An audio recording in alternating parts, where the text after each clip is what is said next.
Sobra-sobra na ho yung atrasong ginawa nila sa atin. Why did you hide it, kid, and keep it from me? Now you lost your Jew. What were you thinking? Dito muna ako sa Malaysia, ha? Hindi siya mag-isa.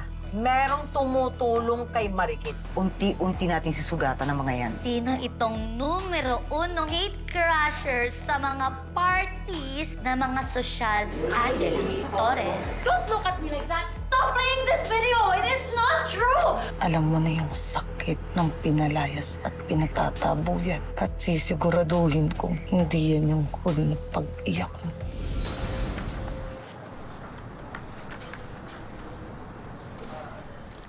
Bakit ka malungkot? Hindi ka ba masaya na kahit papano nakaganti ka na rin kay Angela?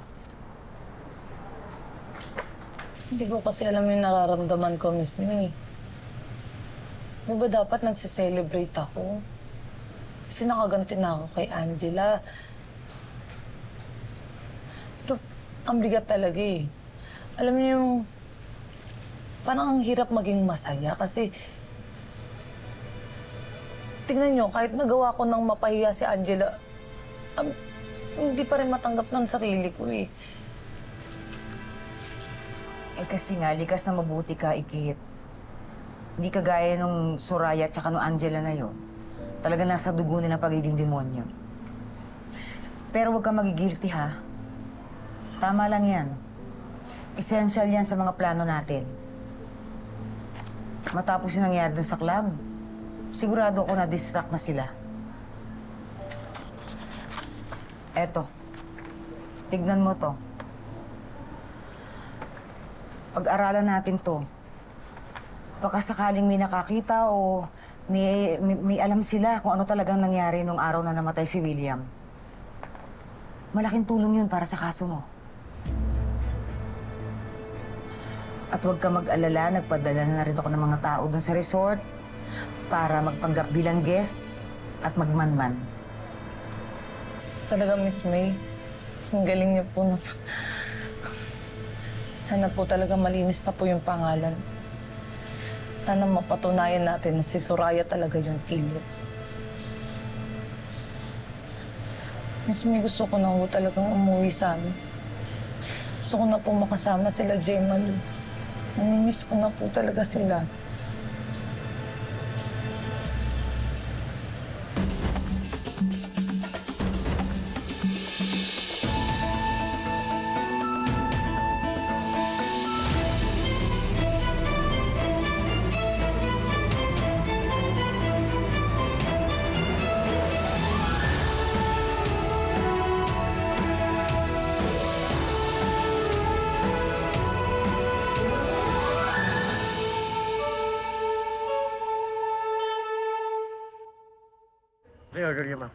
Salamat po. Babe, Oo. tama na yan. Kaya ka muna. Mamaya, dito na mo. Babi, tignan mo. Babi, may nakuha na pala akong CCTV footage galing dun sa database ng resort. Talaga? Oo. Nasaan? Patingin nga. Ayan o.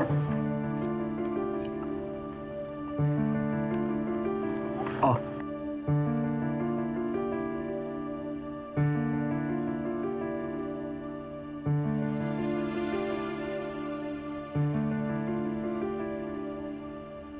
Alam mo, malakas talaga kutob ko, Bobby, na inedit to eh. Para palabasin na si Ikit lang yung pumasok dun sa opisina ni Sir William. Pero Babe, hindi tayo pwedeng puro kutob lang eh. Dapat sure tayo. Sige, pag-aaralan ko to, Bobby. Alam mo, kung sino man nag-edit nito, napakalupit niya. Ano, parang tutunay yung footage, oh. Eh ano ngayon kung expert siya? Mas bilib ako sa'yo dyan, no? Mas magaling ka pa dyan, Babe. Kaya ako sa'yo, karirin mo yung pag-review ng CCTV kasi inaasahan tayo ni Beshi. Sige, Bobby. Ako bahala. Salamat, Babe, ha? Alam mo, miss na miss ko na nga yung Beshi ko, eh. At naman kasi napagbintangan pa dun sa kasalanang hindi niya namang ginawa.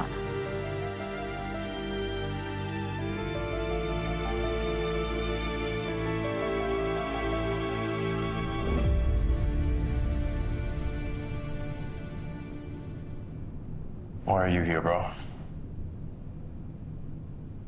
I've read the police report about a dozen times and something's not adding up, Kuya. Can you imagine, malaking tao si Dad. I'm sure he could have handled his killer. Pero kung si Ikit yung totoong pinagbibintangan nila, bakit wala man lang siyang sugat o pasa? Kung totoong sinaksak ni Ikit si Dad ng paulit-ulit, bakit wala man lang talsik ng dugo sa damit o katawan ni Ikit? Good point. I've been thinking the same thing. That's why we can't rely on the police report framing Ikit to be the prime suspect. We're gonna have to figure this out on our own. I agree.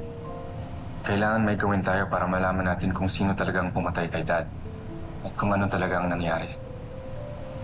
Yeah.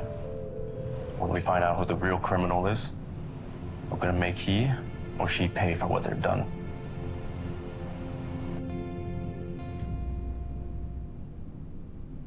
Mami, sorry wala po talaga kami mahanap na witness sa resort eh.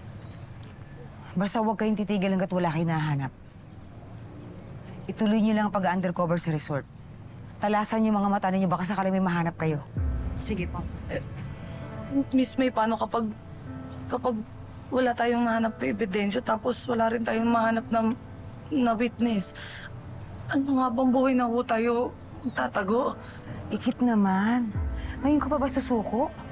Ikit, hindi tayo pwedeng give up. Kailangan mapatunayan natin na talagang si Soraya ang killer.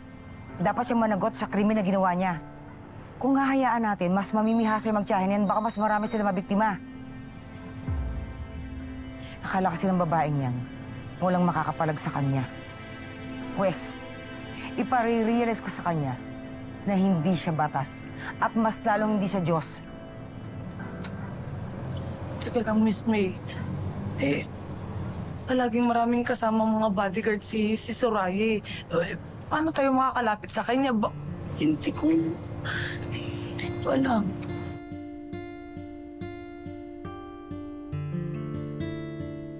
Ito na ang perfect opportunity. Tignan mo. May dadaluhang event ang babaeng yan.